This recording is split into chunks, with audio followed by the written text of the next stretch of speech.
Of the Cheap Heat Productions Wrestling Podcast. My name is Jack Kilby, Executive Vice President of Great North Wrestling, wanting to wish the fans out there a very Merry Christmas. Hope they had one and Santa was good and all that stuff, and looking forward to the new year, which is just about upon us. Today, I'm pleased to have, quite frankly, a very fascinating guest on who has done some significant things in the industry, actually a couple of industries. He's worked for AEW, other wrestling organizations, Power Slap, as well as an NXT experience to tell everyone about. So I'm very pleased once again to welcome Tamilian Vineesh. Sir, how are you? I'm doing great. How are you? Tremendous. And thanks again for coming on today. Wanted to start off by asking you if you were a fan of the pro wrestling business growing up, and if so, do you have any territories that you follow, companies, and in particular, any performers that influenced you? Brother Hitman Hart. Starting with the best there was. So me and my brother used to watch cricket, when we grew up. So Cricket World Cup is a big thing, just like Super Bowl here. So during the World Cup, they have like big, long commercials. So we didn't have television. We used to go to our neighbors. That's how we used to go watch all these things. So our neighbors were flipping the channels, and we saw two brothers were fighting in a blue cage. That was Owen and Brett. That was the first ever wrestling match that I ever saw in my life, and I was like, wow. And then, of course, we ended up having TV, and we didn't have the cable. So me and my brother had to steal the cable from our neighbors. So we used to wake up Tuesday morning, 3:30, 4 o'clock, because we had an uncle and aunt here in New York. So they used to call us sometimes. So that's how we know the time difference and everything.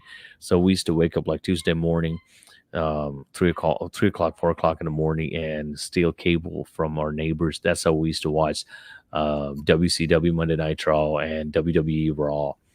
So yeah, Birth 8 Man Hard, and always got a chance to follow Stampede Wrestling because again, I have another families in Canada, so whenever they come by, I asked them for tapes, so I believe it was Stampede Wrestling in the 80s. They bring old school tapes, so we used to watch that. Then old school WWF tapes, Ultimate Warrior, Hulk Hogan, and all that. We used to rent it from Blockbusters. Used to watch all that. Then in 2018, I got a chance to meet Brett. I drove 36 hours, and I got a chance to go to Canada and meet Brett Hitman Hart. So it was awesome. Well, being a Canadian myself, you can't go wrong with your fandom and emulation of Bret the Hitman Hart, one of the greatest that ever did it, and also an amazing person who I've had the pleasure of meeting myself. Was there a moment, a seminal moment, or whatnot, where you're like, you know what, I want to do this, I want to make this my career, or was there some other process that you engaged in to become a wrestler? I would say WrestleMania 20 was the moment. After the main event, two of my favorite wrestlers, they were like in the ring. They were so emotional, and even that main event itself, like Triple H, Shawn Michaels, and Chris Benoit, they told a great story. That was the moment after that match. Eddie came in. I was like, oh, I want to do this. I want to try this. And of course, being from South Asian family, it wasn't really easy because my parents were like pretty much strict. I had to go to school. I got to get that education. And there was no way, there was no chance that I'm going to convince my parents, But then I decided to be a personal trainer, and that's how I moved to Brooklyn area. That's when I got a chance to start my training under WWE Hall of Famer Johnny Rodz. And that's how it was all started. Yeah. Yeah, I was gonna bring that up because my partner on another podcast, Shooting from the Hip, shout out to Kingpin Angel Medina, was also trained by Johnny. Do you have any memorable moments from your training process? Yeah. So I used to live in like at that time I used to live in upstate New York, and just to go to that school, it was a process. It was like I had to catch the local bus, and it took like 3 hours to get to downtown New York Port Authority. From there, you got to catch the train, and then from there, I think it was like 15-20 minutes of walk from the Brooklyn station to Gleason's gym. So Johnny Ross used to call me Sing. I don't know why, but I think there's a lot of guys used to come there. I know from that province of India, Punjab. So he never called me Vineesh. It's just saying, "Come here." But one of the moments was like, so I never took bumps in my life. Every time I was taking the bumps, I couldn't tuck my chin. I know it was a simple process. I think I took around 100 bumps, whatever it was. I ended up getting a concussion, and Mm. I still remember he was like, "It's just saying, I don't think this is for you. But hey, if you want to come back, I'm here." But I never quit. I came back, and it was one of the memorable moments I can remember. Like I was hitting my head all the time when I was trying to take a bump, and Yeah, it that's not was the body was sore. Yeah. it's not something that you do instinctually, but eventually, obviously, with repetition, you more than got it. Oh yeah, yeah, yeah. It definitely helped me a lot. Yeah.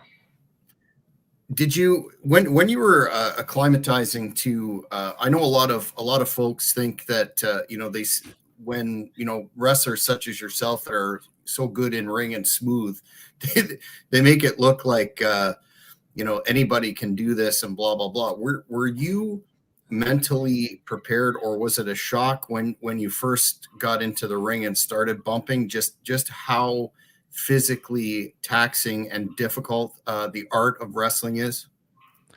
I wasn't prepared at all. I thought that it's easy. I could hack it. I mean, we watch on TV, and the ring is not real. It's probably made of bed. So when you take a bump, it's not gonna get hurt. That was my the whole idea, and everything changed when you run the ropes. This is another thing. When you run the ropes, you're hitting your ribs and skin so hard to that rope. When your body connects, hits that ropes, it's pretty much tear your skin apart. It Mhm. hurts. So just running the ropes itself hurts. Then taking bumps, and yeah, it changed the whole perspective on pro wrestling. But then I really want to do this. Then of course you get adopted, you get used to it. So yeah, but that was my mindset. Yeah, it would be easy. I could hack it. No. Yeah, yeah, it's a whole different story when you like. I'm glad you mentioned hitting the ropes too, because that's almost as punishing, if not more, in some instances. Did you have from there when you were training and you were breaking in? I noted in my research that you had some experience working in Ohio Valley Wrestling, which is quite a topic of conversation. I'm assuming, but correct me if I'm wrong. You saw the Netflix series and just wanted to get your personal recollections of OVW for yourself and your thoughts on the series. Okay, I'll be honest with you, I haven't really watched the Netflix series. I don't really care. Because when I was there, I think I was there back in 2019 or 2018. I don't really remember. But I was living in Indianapolis, Indiana, and I used to go to Louisville, Kentucky. I think it was like 2 hours of drive, and I was a big fan. I was a big mark for OVW. All those guys came from OVW. You hear OVW all the time on TVs, televisions. Of course, Danny Davis, and it was great at one point of time. It used to be the developmental territory for WWE, and the funny thing is they're still selling that product based on that. I went there before AEW Dark and Elevation. It was them. They were doing the whole dark match thing, and you just go there, you won't get paid. not even a dime, no gas money, none of that. You go there, you get you get a chance to get in the ring for 2 minutes or 3 minutes. You pretty much get squashed.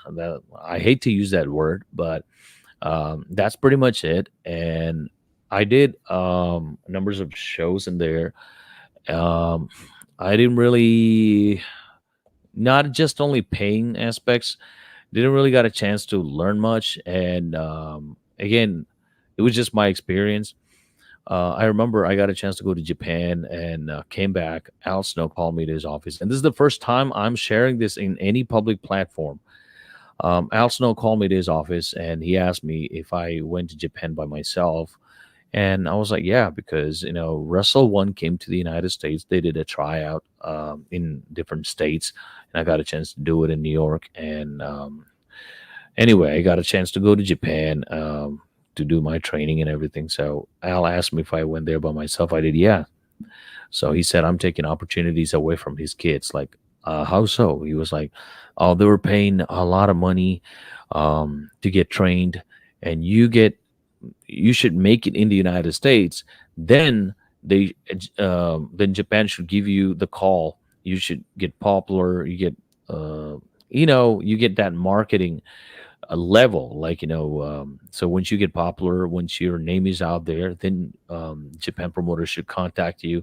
That's how you should go to Japan. And you're taking opportunities away from my kids because they were paying all this money, they're trying to make it somewhere. People like you going there from your spending money from your pocket, this and that. I was like, you're like, Al, I'm in the 30s. If I don't go right now, when? I didn't really say much, and I remember that was my last day in OVW because I was in a match with this dude. I'm 6'1", I'm almost 6'2". This guy's like 5'7", 5'8", or something. He have a weird entrance, and I never got an entrance. He wrapped a chain around my neck, and he was like dragging me, whipping me to the pose, back and forth, threw me back to the ring. Give me a couple of shots, and he wanted to give me a power bomb, and I was like, no, because he's skinny, and I don't trust him with him taking me and throwing me, and I'm at that time I'm like 230, 240 pounds. Then he wanted me to give me like a running power slam like Braun Strowman, and I was like, I helped him out somehow. Then like 1, 2, 3, and after that he wrapped the chain again and he choked me. The match lasted 2 to 3 minutes. Yeah, that's my OVW experience, ladies and gentlemen. So I never cared. I actually tried to contact them multiple times. I thought that, okay, maybe we can work something out. Maybe we stepped in the wrong foot here. Maybe we can make things right. Nothing never happened.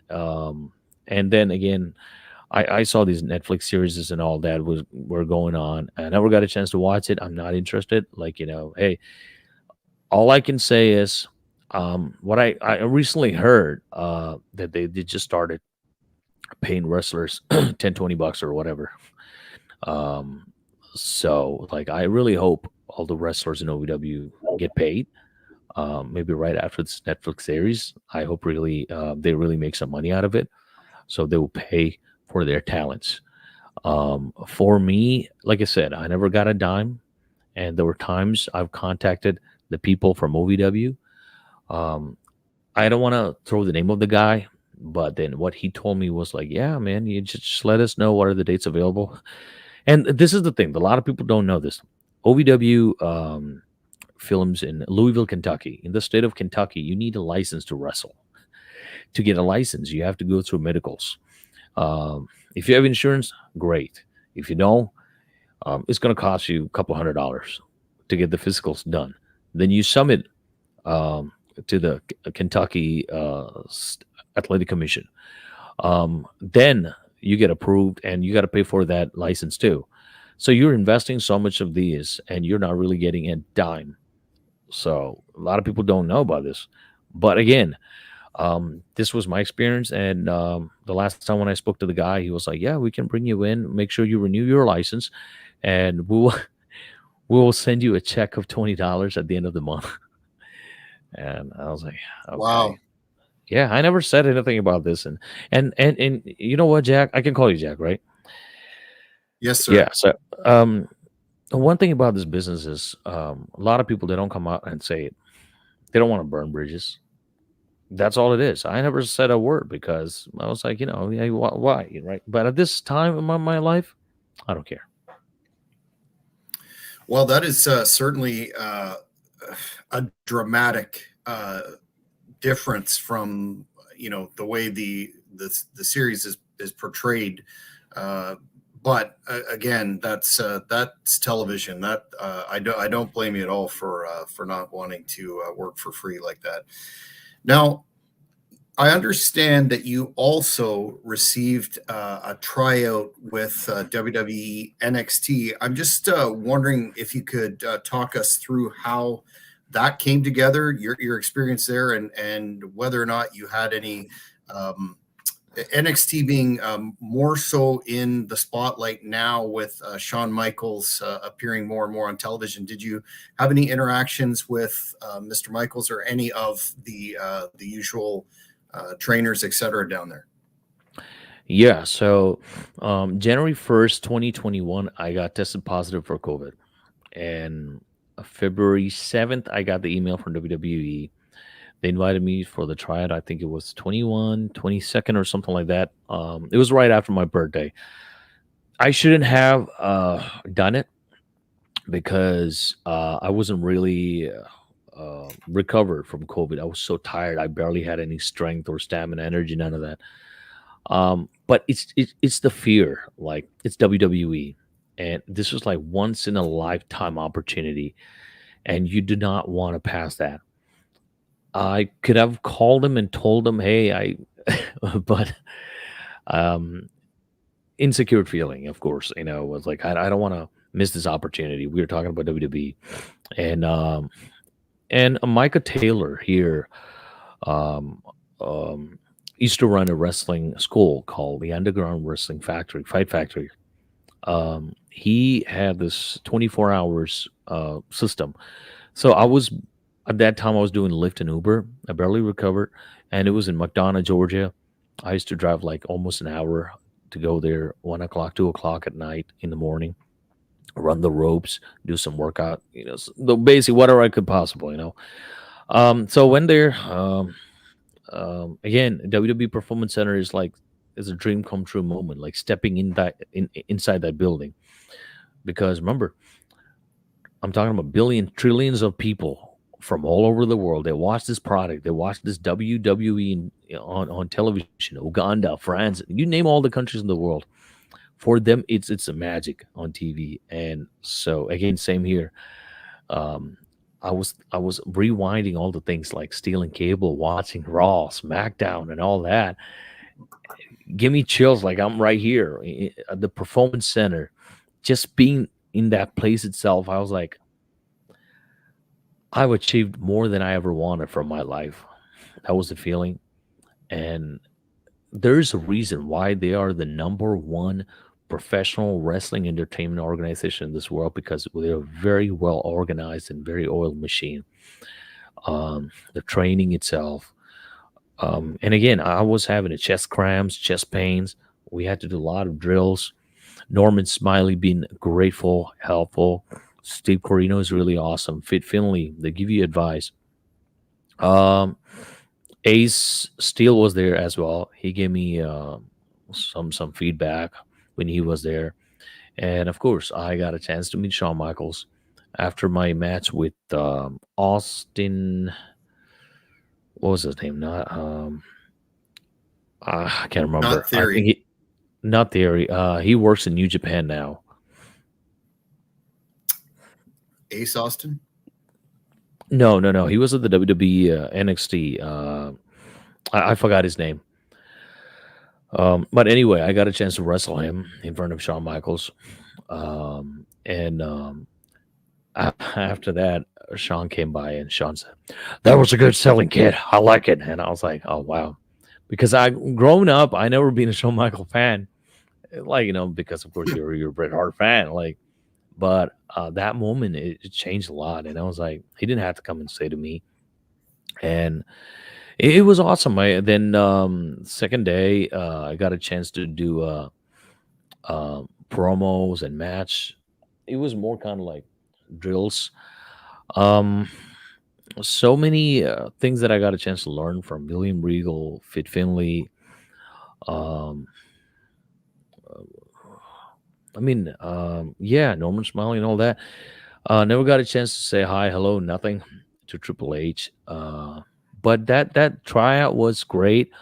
But then after our match, I think Austin Green or something. Yeah, that rings a bell.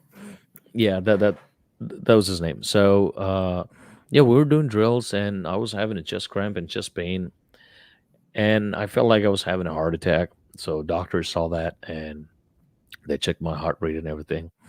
So they kind of asked me to stop. But even for me, the mindset was, even if I'm gonna die, I'm gonna die in the WWE ring. That was my mindset, and I wish I had more time. I wish I could have reached out to their medical department and let them know, like, hey, I just had a COVID. Is it possible if I could postpone or, do this later? But hey, I got a chance to do a tryout, and Solo Sokoa was right next to me. We did it Wow. together. Yeah, I Hmm. can understand what a notwithstanding everyone in well, I won't say everyone, but the majority of us in Canada aren't really Shawn Michaels fans, given the whole deal with Brett. But getting Yeah. compliment on your work is a big deal. So from there, you became involved in AEW and did matches on Dark and Elevation. I understand against Colt Cabana, Evil Uno, the Acclaimed, etc. What first part of the question is, how did you get booked there? What was your feeling like working there as opposed to NXT? And then I'll ask part B. Right after my tryout, I believe the vice president of talent relations was Canyon Seaman with WWE. Told us just hang tight, wait, for a couple of months. We're on a budget cut, and Regal gave me a compliment for my promo because I cut a promo in Tamil. That's also another language. That's my mother tongue. So they were like, yeah, I mean, I use Tamil and English, so they like my promos and everything. So Seaman said, like, wait, hang tight. We'll definitely be in touch with people. At that time, a massive firing happened. Hmm. A lot of people let go. I got a chance to get a hold of QT Marshall, who runs Nightmare Factory. So he invited me to Nightmare Factory, and I went there. And I think he invited me for a tryout match or something. Like, it was a 5 minute match with QT in the ring, and it went well. He said, I'm good, I'm okay, And I still remember the conversation. We went to his office room. And this is honest to God truth. I'm not making anything up here. He said, okay, first year, we'll like to have you in the AW. First year, we'll like to offer you 50K. Second year, 70K. Third year, 90K. But Tony Khan likes to see you in the ring. So that's how it all happened. And I remember Cody Rhodes was there as well. And I went to do AEW Dark. It was one of the Nightmare Factory student and myself against Evil Uno and Colt Cabana. After the match, we were in the back. Tony Khan came to us. He was like, "That was so fucking awesome. It was so good. I like what you did out there. It's really cool." And I'm under the impression, okay, this is it. I'm gonna get the contract. Um, I think we were staying in Marriott Hotel later that night. So this was the time period where they were filming a couple of months of content, like because of COVID, fans were not allowed at that Daly's place. We wrestlers, independent wrestlers, were acting as fans, and of course, we all get an opportunity to be a part of AW Dark, and you know. So it was that time we went back to the hotel. People were having fun, having good times, and everything. I still remember I was sitting on the corner. John Moxley was so drunk, and he came, sat next to me. He started asking questions, and I was answering whatever it was. Uh, then I get a text from QT. He's like, "Hey, don't overstay." I think around 3 or 4 o'clock in the morning, and I had insomnia, and I was like, "Okay, I don't need any heat." I tried to get up and leave. Moxley was like, "No, where are you going, man? I'm talking to you. Come on." I was like, he wouldn't let me. Then some other guys, Excalibur, Rocky Romero, and some other guys came in, sat in front of me, sat next to me. They wouldn't let me go. I ended up staying there for a couple of hours. The next day, I went to QT and I was like, I'm sorry, man. I was like, they were not letting me go. He was like, no, you're fine. It's all good. From that moment, I don't know what happened. And there was no talk, nothing about contract, nothing. And I'm following up with QT, and he said, we're planning on doing a show for India, for Indian Republic Day, whatever. We're looking for more Indian wrestlers. So we're planning on putting something together for India, and we still have ideas for you. Then he was like, hey, how about 35K per year? Is that okay? I was like, yeah, sure. I just want to wrestle. That's all that matters. I don't care. But sure. Then that changed. Then it was like, how about $500 just to come here, not my factory, and train $500 a week? I was like, yeah, sure, no problem. Then he asked me to gain some weight, gain some muscles, then make a gear that looks or resembles Jinder Mahal, whatever. I did everything, whatever he asked me, and then I kept following up with them, and then they invited me back to work against the Acclaim. And Anthony Bowen's amazing guy, such a professional, great dude. I wish I could say the same about Caster, but um, and I guess this is the first time I'm revealing one of the secrets too. During that time period, since we're all wrestlers, even there was no fans, when mistakes happens, they go back and they retake it, just like in a movie. If you mess up some spots, they'll be like, "Okay, cut it." Or I go back, we got to change the camera angle, and you got to do that again. Action. So in my tag match, Bowens and Caster bumping me a couple of times, and they put all of their shit in, and then finally, Bowens is the legal guy. He tag Caster, then Bowen pins me. 1, 2, 3. We went to the back, and Tony kind of was like, "What the hell, dude? Like you pinned him, but you already tag Caster. That's weird." And then we had to go back, and Big Show Paul White at that time, he was like, "Hey, Vineesh don't need to take any more bumps. Just drop the elbow on him, pin him 1, 2, 3." They didn't want to listen to him either. They still want to come back, and they just wanted to give me a couple more moves, and then 1, 2, 3. So yeah, and that match was terrible, and they didn't really give me anything, and I guess the purpose was to make me look so bad. Because if you watch that, they're except Tony Schiavone's and Paul White's commentary putting me over. Tamilian Vineesh, what a great guy, amazing guy. I mean, I'm grateful for them, but apart from that, when you see the visual, there's nothing out there for me. So yeah, I mean that was my experience, and then after that, um, I've been told I don't have any opportunities. I will have no contract, nothing. I won't be coming back to AEW because I have heat, whatever it was. Yeah. The old silent heat is the worst in this business. My second part of this question is, given that you've been there, you've seen it. I don't think it can be argued that AEW has lost momentum and hasn't had a positive year.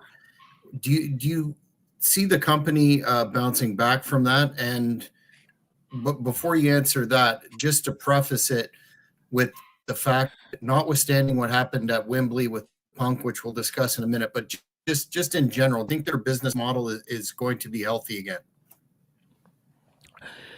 Um, I like to take some words from Eric Bischoff. So you watched 100 different videos of open heart surgery. That doesn't make you a doctor. That doesn't make you an expert.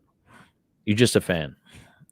Tony Khan is the great businessman, I believe, because him and his father have a successful business in soccer, and I believe like there's so much things that they're doing with American football, soccer, and so much. But this is a different industry, and you're dealing with. I apologize if I'm offending anybody. You're dealing with a sensitive group of people with lack of education. When I say lack of education, that means guys like Tony Khan been dealing with corporates. Like it's a different way of handling business. They have their, but wrestling is a different industry. Everything is different. Just because you've been watching a lot, that doesn't make you a greatest booker or greatest promoter. What happened was when I was there, and again, I said this before on public platforms too. A lot of people's attitude. You're running around these inmates, running the asylum. That's pretty much it is. No one gives a crap. But when you look at Arn Anderson, Jake the Snake Roberts, Trilly Blatcher, God, Jerry Lynn, Dean Malenko, you have all this knowledge, the legends.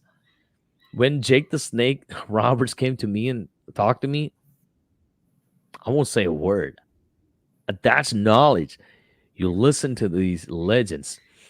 So when you have a promotion, when you're hiring these people for a reason, just like let's say WWE hired coaches to the performance center so that they can train these guys.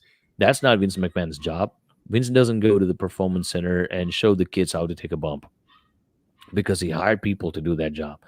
So my point is, Tony Khan hired these legends. He should have used them. He should have like like um, make them to run the show or book the show, produce the show. He's the final saying. He gets involved in everything. It was very disorganized. I remember when I went there for the first time, I was supposed to be in a 6-man tag match. The female referee, what's her name? Aubrey Edwards. And again, Aubrey. you're a referee. You shouldn't act like you're the head of the department and you shouldn't get involved in a lot. But her attitude towards independent wrestlers were so bad. It was like there's no respect. It was just treating like a bunch of animals. But again, from what I've seen, my observation, because a couple of guys asked her some questions, and the way she answers, like, yeah, I don't give a shit, just go away. I'll let you know. And she writes down these matches on the board. And I was on a 6-man tag match, which changed to a triple threat, then changed to one-on-one 15, 20 minutes before the match. Again, oh, it's a tag match. So that's how the situation was. And again, the talents, guys like Orange Cassidy and whatever the other talents that I met in the back, their attitude like, yeah, I don't care who you are, I'm a superstar already. No one is there to control them. None of these wrestlers have to answer to anybody. They can just go out there, do whatever they want, say whatever they want, and that was the situation. And it was kind of like different gangs, different groups in different places. Like, you have the Dark Order, they have a different locker room and they don't communicate with other guys. It's a lot of egos, a lot of tensions between guys. And Tony Khan, I believe we both are in the same age. And again, I met Vince McMahon. It's different. You won't really go and say whatever you want to Vince, because we're talking about. Let me compare Vince McMahon to Walt Disney. He's the creator of this world. It's different, and he've done it. He have seen it, everything. Tony Khan, as far I know, he haven't took a bump in his life in the ring. um, and he kind of like he's a fan. So when you're a fan, what happens is, let's say Chris Jericho is asking for this, asking for that. He would be like, yeah, yeah, sure, Chris, no problem, because he's a big White 2J fan. That's what the problem was, and I think I pretty much predicted, like, a lot of things gonna happen, and there are times you have to step in and you have to say, hey, I'm the boss. If you don't listen to me, that's the door. I don't think he ever did that. But then I believe later it started happening little by little. But that's how the situation was. Everybody, they were taking advantage of situation. And I still remember it's too much of wrestlers, too many wrestlers on the rosters. And again, on television, you barely have 25 to 30 wrestlers active. And then all the other 75 or 100 or 200 wrestlers, they're not on TV. They're just sitting back at home or walking around in the back having beer and getting their check every week. And I think around 200 or 300 wrestlers, I heard 350 wrestlers were there at one point of time. My numbers might be wrong. That's what I heard. I believe it, because when you walk around, you see a lot of faces, but they're not on TV. And then you're on top of that, you're bringing these independent talents. You're just squashing them under 5 minutes, saying you're providing an opportunity. And how many people, Jesus, did AW Dark and Elevation, including myself? And how many of them got a contract? Mm. That's not.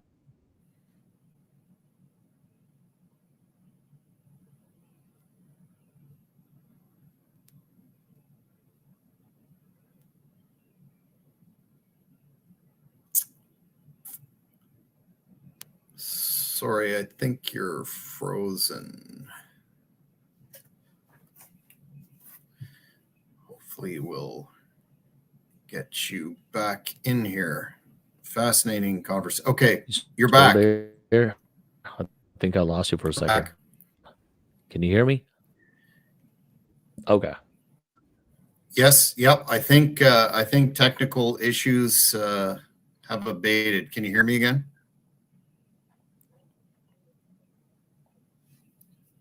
Yeah, I can hear now. Okay, great. Yeah, I think you're 100% spot on with that analysis. Before I get to another quasi AEW related matter, you mentioned meeting Vince McMahon, and that's always an interesting story. What was your particular circumstances around that one? Greenville, North Carolina, last year, right after Monday Night Raw main event, he was walking on his way to his limousine with his bodyguard. I was right there. So I didn't want to say hi in English. In Tamil, I said "Vanakkam." That means greetings. So he stopped. I needed an attention, so I said "Vanakkam." I was like, "What's that?" I was like, "That means greetings." Oh, where are you from? And I was like, "Okay, I'm from India. My name is Vineesh." Okay, nice meeting you, man. Are you having fun? And I was like, "Yeah." Right. Good night, young man. And I was like, God Almighty, at the age of 35, I met the Walt Disney of professional wrestling, Vincent Kennedy McMahon. That was awesome. And you can hear a lot of stories about him. He didn't have to talk to me at all. He didn't have to say hi, hello, nothing. But the fact that he spoke to me and I said hi, hello, that was literally really cool. Yeah, big time. In terms of a quote that you provided to the excellent online publication Sportskeeda in 2021, I wanted to ask you about this one, because it's timely, and there's a number of collateral issues in there. You were quoted in reference to CM Punk. I mean, please correct me if I'm misquoting you, but you stated he's one of the biggest fucking pieces of racist shit I've ever met in my life. Just wondering where you came to that conclusion in your encounter with him.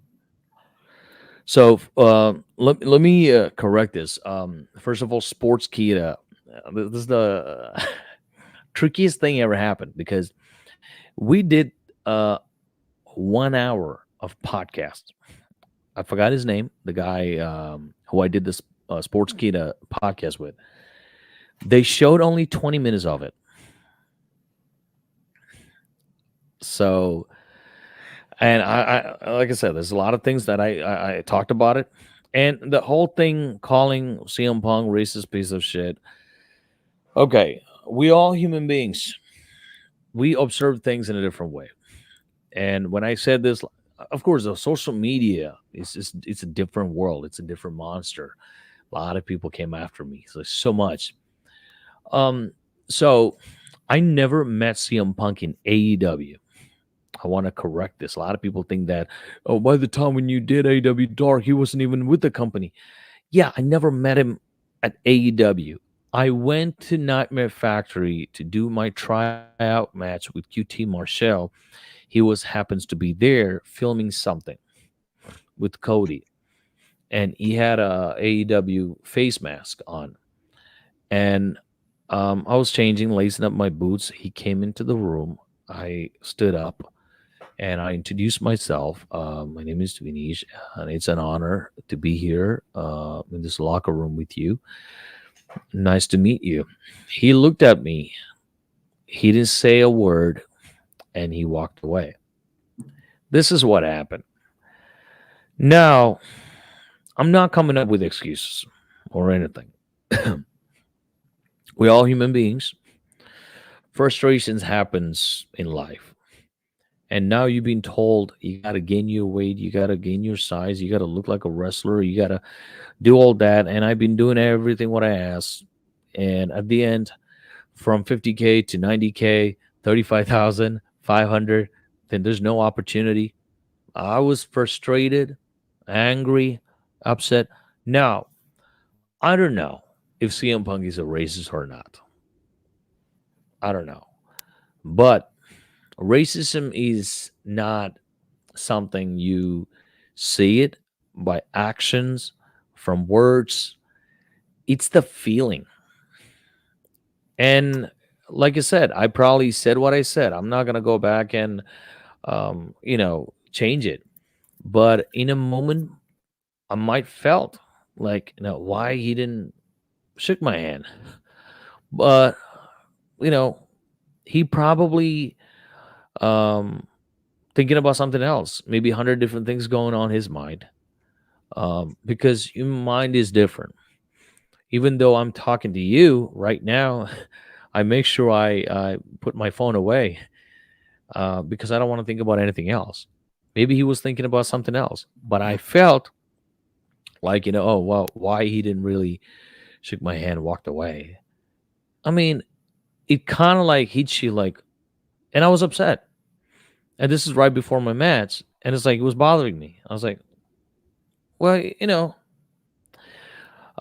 so this is what happened, and me going on, and I never said this on Sports Kita. I said it on a YouTube live. Um,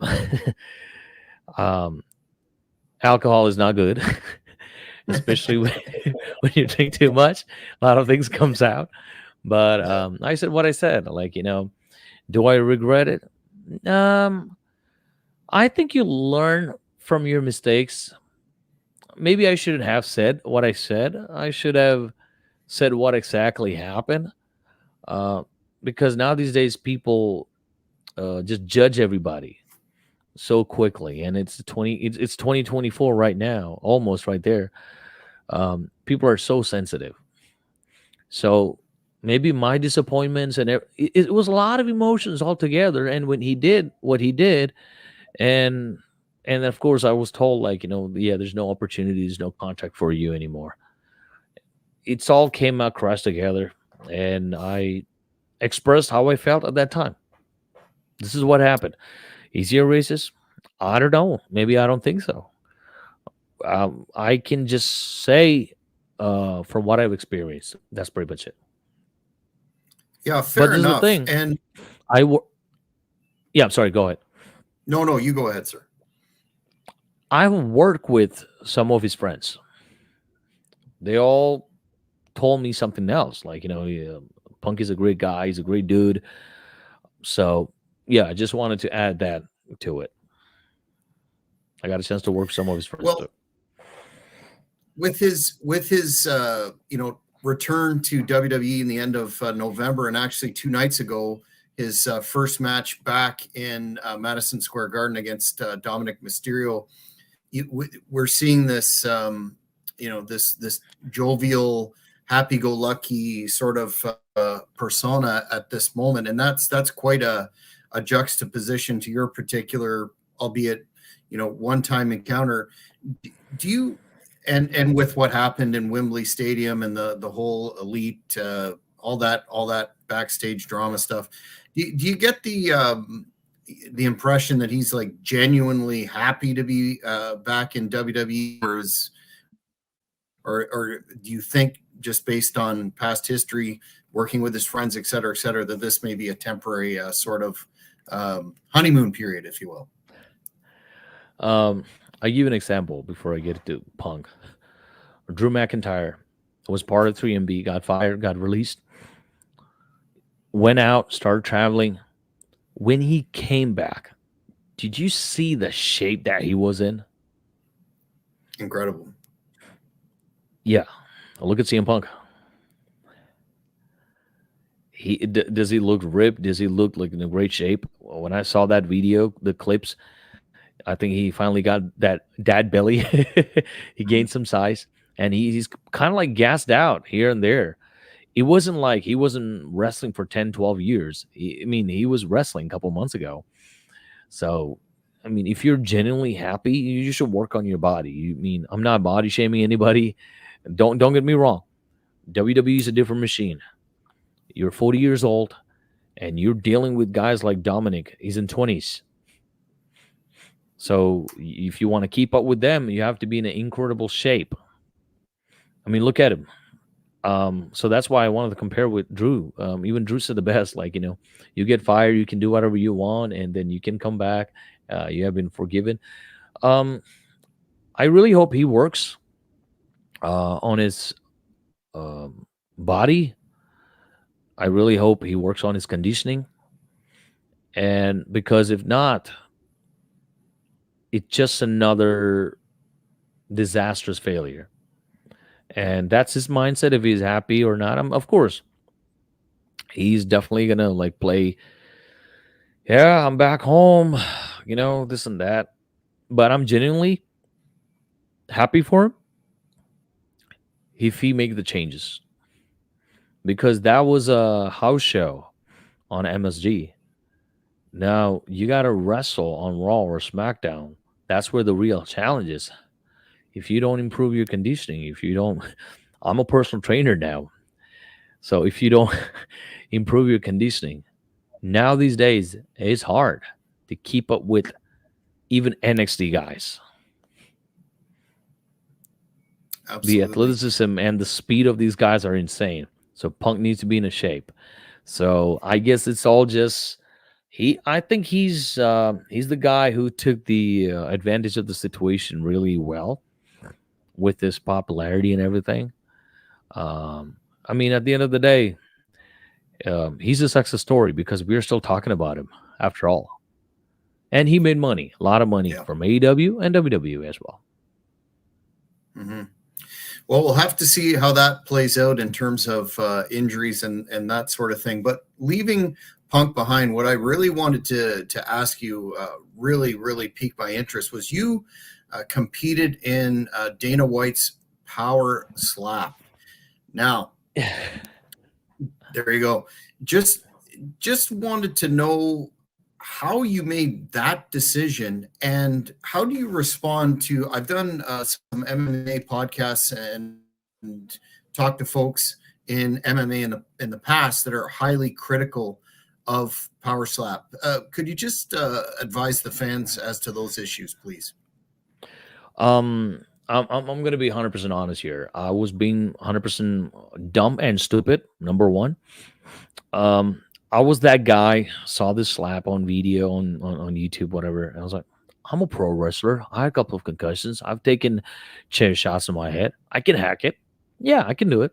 Applied, and we did a Zoom interviews, meetings, and everything. And I had to go through these medicals, blood tests, MRI, ARI, and all that process. They booked the flight tickets, and I know what was the pay structure was, whether if you lose, win. I know all that, and I was like, oh, if when I get knocked out, I'll get so and so money.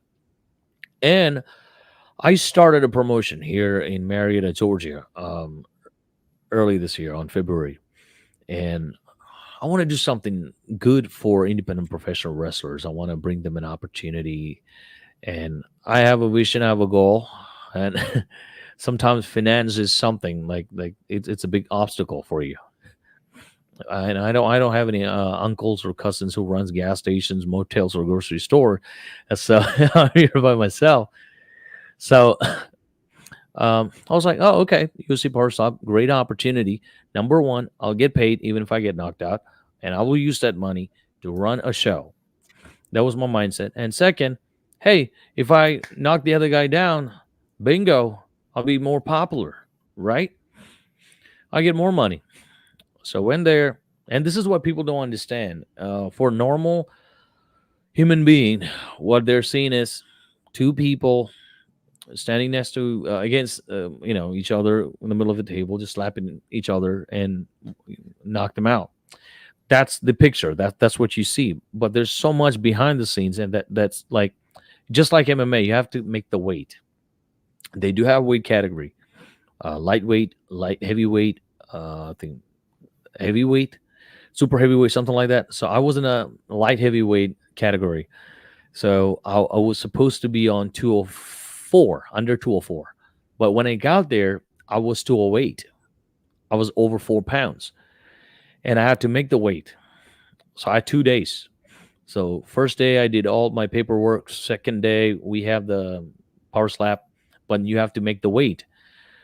So early morning, 6 o'clock, I'm going to UFC Performance Center, which was awesome. Got a chance to work out there. Then you have to cut 4 pounds. And as a personal trainer, I will never recommend rapid weight loss, something like this. So I was using steam, jacuzzi, sauna, steam, and all that after workout. Like 3-4 hours, I did cut the weight. I cut 5 pounds in 3 hours. Now, Wow. I'm going check my weight, make my weight. It really messed up my appetite. So I barely have any water in my system. I have no food, and I've been drinking the Logan Paul's Prime thing, and now I have no energy at all. Now you get some opportunity to practice, so you have that big rubber dummy for 45 minutes to an hour. I was smacking that dummy with my hands on top of I have no food, nothing. I'm not saying any excuses. I'm not coming. I'm just saying this was my body. It was that time period. So I have no energy, nothing like that. And I'm smacking this dummy back and forth with my bare hands. My hands were swollen. I have no energy. My hands are getting weak. Now I get a chance to go out there. So I kind of knew that I'm kind of like so tired. But when you look at the UFC Power Slap Season 2, Season 1, most of the people who win the toss, they have the higher chances to win. They because they get to slap first. But then what fantastic was they played my entrance music. I got a chance to do my wrestling entrance and all that. And I got into the podium, and I see Dana White sitting right there. And now it hits me. Oh, it's real. Now you have these 360-degree cameras. You have movie cameras. You have the spotlight. You have legends, celebrities sitting there. I started getting a little bit nervous. I get a chance to slap him. I hit him as hard as I could possibly, with all the energy I had.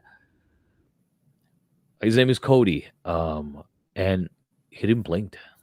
There was no reaction from his face. And I was like, holy shit. And his palm is kind of like bigger than my face. And I kind of knew, or I kind of felt like I'm going to die. This is probably going to be my last day in this world. And they will give you this mouthpiece, mouth guard. So whenever you eat, whenever you take a slap, you're supposed to chew it, like bite it hard as possible, work on your jaw muscles, work against the slap somehow, But I was in a shock of the reaction that I got from this guy. There was no reaction. I couldn't process it. For some reason, I couldn't bite. And to be honest with you, I don't remember what happened. I was out for almost 30 minutes. I had no idea who I was, where I was, and what I was doing. And I could remember doctors, actually AJ, one of the fighter, came to me. He was like, "Hey, bro, you okay?" And then I realized, oh, AJ. And then, of course, doctors checked me, and I had a really, really bad concussion. And of course, I got paid. I used that money, every single penny, every single dime, to run my promotion, run the show. But what cost me was short-term memory loss, and concussion is not a joke. I couldn't sleep for a few days. I was throwing up, and I was dropping off my girlfriend to a school for over 1-2 years, and I was going to the same place, and I was on my way to pick her up, and I forgot where I was going, and things like that started happening. So this was my UFC power slap experience. Will I ever go back? Hell no. Mm-hmm. Well, having been hit in the head in November with a briefcase and had a concussion myself, I know it's no joke. Wanting to ask, though, in terms of the protocols that were in place for concussions with CTE and the absolute nightmare that is, what exactly did they do for you following that unfortunate knockout? As far I know, I don't think there is any big treatment for concussions, but they gave me a couple of like multivitamins, and oh, I don't really remember what it was. It's just they gave me like a bag of some stuff, like, and I had to take it. A few multivitamins and some medications. I remember it wasn't anything like prescribed medications, but yeah, that's it. I mean, they checked my eyes and that, but they didn't really give me any prescribed medication. But I think they gave me some multivitamins, whatever it was. Yeah, because I had concussions before in the ring, and it was different. Even though I was never was out, but here I was out, and I'm looking myself on TV when they aired this episode. Here I am down. I'm sitting in a chair, and I'm talking to people, and I'm like, I don't remember any of these things. And I'm giving fist bumps to some of the guys, and I'm walking to the locker room. I was like, yeah. So after the concussions, I mean, that was pretty much it. And yeah, they gave me like a doctor's note saying like, I was suspended. I can't compete in any compact sports for over 30 or 40 days. I have to take rest and all that. Yeah. So for those that have been highly critical of the power slap phenomenon, again, a lot of MMA folks are not fans for whatever reason. Some are. With this extreme legitimate trauma that you experience in this endeavor, how do you think it's something that's going to grow or defendable, given again all we know about CTE? Well, I would never call a power slap a sport. It's a competition. It's total luck. Of course, you got to put your work in, but then you're coming across with people who've been doing construction, general laborers, all kind of people from all kind of community. You're not getting an opportunity to fight back. In MMA, you use your hands, elbows, knees, and everything, and you block the punches, and you're literally showing your face, "Hey, slap me." You're doing this to yourself, and nobody's forcing anyone to do it. And I don't think it will last forever because, like you said, because of the injury. When something bad happens, I really hope it won't. But when something bad happens, they're probably gonna draw that attention from the whole world, and that's the time maybe Dana White or whoever is running it, they'll be like, it's time to close it because again, I will never call Power Slap a sport. It's a competition, and it's a luck too. But that's where I see because I don't really think after so many injuries and concussions, you really want to run something like this. MMA is different. You can come out and say, "Hey, the boxers or MMA fighters are taking kicks to the head." It's totally different. They're not showing their face and asking for a punch, and you're Mhm. literally getting slapped to the face. When you get slaps, of course, you're literally shaking the brain cells and your skull.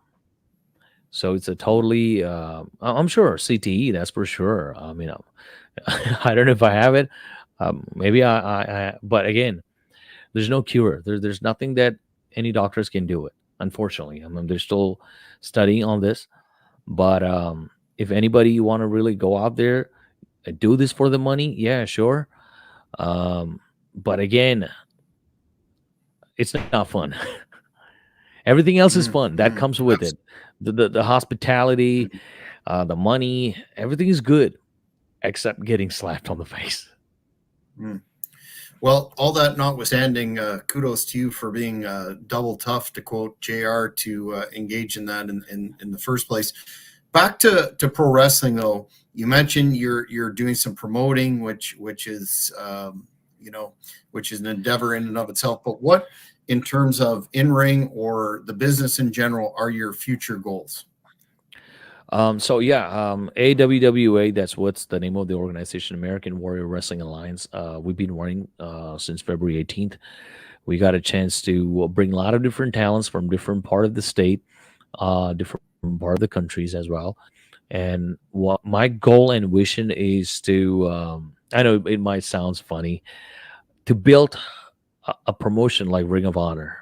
I'm talking about real Ring of Honor when real Ring of Honor existed. Provide opportunities to wrestlers from all over the country and put a great show for the fans um, without killing the business, without breaking a lot of tables. So that's the goal. And 2024 must probably be my last year being in the ring.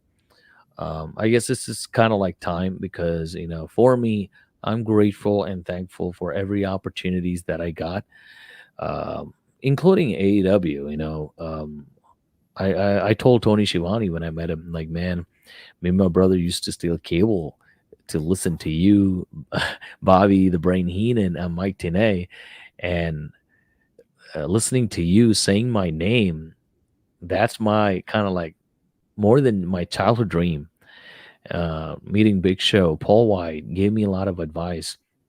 Talking to these legends, going to the WWE Performance Center, going to Japan, got a chance to get to know Rene Dupree, got a chance to work with Rene Dupree, doing shows with him, got a chance to meet Bret Hart, Kevin Nash, Scott Hall, and all the legends that I met.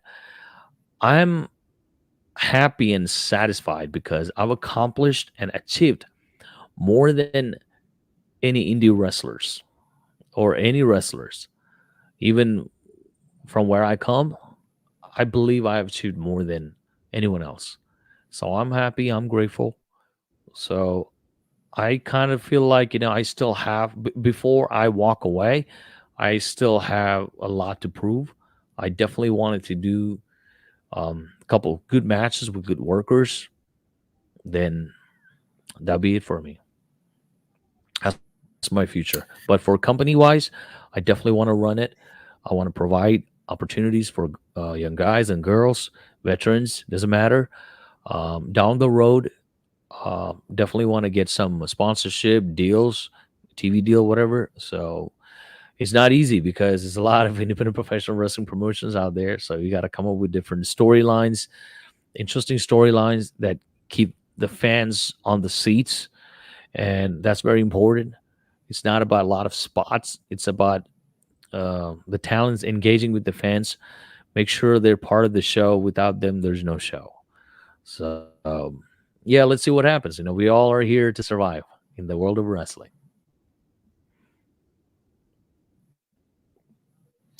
Absolutely. You've been extremely generous with your time today, sir. Just where can the fans find you on social media and any other contact points that you have for your businesses or whatnot? You can follow me on Instagram, Tamilian_Vineesh, Twitter, Tamilian Vineesh, on Facebook. I go by Vikram Strong Brave. Yeah, I go by Vikram now these days on indie wrestling. But if you want to book me as Tamilian Vineesh, I'm down for it. And I no longer do the Indian Nightmare gimmick. That was something funny too. When I got called to AEW, QT told me you can't be Indian Nightmare because we have Cody. But I told QT, it's like, I've been doing it way before Cody. And it was like, no, but we can. Of course, obviously, you cannot go against the American Nightmare as the Indian Nightmare. It's like, but so anyway, I don't do that. So you can follow me on Facebook, Vikram Strong Brave, Twitter, Tamilian Vineesh, Instagram, Tamilian Vineesh, YouTube, Tamilian Vineesh, and AWWA, American Warrior Wrestling Alliance. You can follow the page on Twitter, Instagram, and Facebook as well. Well, once again, Mr. Vineesh, thank you very much for your time today. We will keep in touch and keep the fans apprised of developments with your company and yourself. It's been a fascinating interview, and I appreciate your time. Thank you. Appreciate you. Well, fans, that's it for this edition of the Cheap Heat Productions Wrestling Podcast. Please, if you haven't already, subscribe to the YouTube channel, and you will keep up to date as to all the upcoming interviews, etc., that we have coming. 2024 is going to be a big year, and you won't want to miss it. Till then, take care.